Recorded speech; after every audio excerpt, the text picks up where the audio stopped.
এদিন এজনী টুনি চৰাই জংঘলৰ মাজত ঘূৰি ফুৰোঁতে তাই বৰকৈ ভোক লাগিল। ভোক লাগি তাই ইফালে সিফালে আহাৰ বিচাৰি ঘূৰি ফুৰোঁতে তাই আঙুৰ গছ এজোপাৰ ওপৰত চকু পৰিল। তাই আঙুৰ গছজোপাৰ ওচৰত ৰ'লহি।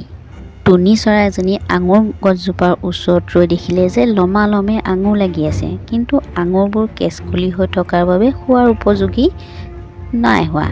টুনি চৰাইজনীয়ে আঙুৰবোৰ পৰীক্ষা কৰি চালে, কিন্তু খাব নোৱাৰি। আঙুৰবোৰ কেঁচকলি হৈ থকাৰ কাৰণে পকিবৰ বাবে বাট চাই গছজোপাতে বহি থাকিল। সেই সময়তে সেইফালেদি এটা শহাপহু আহাৰ বিচাৰি গৈ আছিলে। শহাপহুটো যাওঁতে গছৰ ডালত টুনি চৰাইটো বহি থকা লক্ষ্য কৰিছিল। বহুত দেৰি টুনি চৰাইটো আঙুৰৰ ফালে চাই বহি থকাৰ কাৰণে সি আচৰিতো হৈছিলে। বেলি হ'ল, বেলি পশ্চিমত মাৰ গ'ল।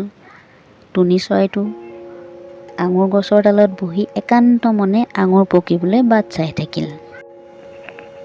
শহাটো যেতিয়া গধূলি পৰত ঘূৰি আহিল, তেতিয়া সি আকৌ লক্ষ্য কৰিলে যে টুনি চৰাইটো একে ঠাইতে আঙুৰৰ গছৰ ডালত বহি আঙুৰৰ ফালে চাই লক্ষ্য কৰি আছে। তেতিয়া সি সহ্য কৰিব নোৱাৰি সুধিলে যে টুনিটো কিয় আঙুৰৰ ফালে চাই লক্ষ্য কৰি বহি আছে। তেতিয়া টুনি চৰাইটোৱে ক'লে যে সি আঙুৰ পকালৈ বাট চাই আছে। তেতিয়া শহাটোৱে হাঁহিত থাকিব নোৱাৰা হ'ল আৰু ক'লে, আহক বাৰিষা কাটক পাত, খাই যাবিনিহি ভোকৰ ভাত।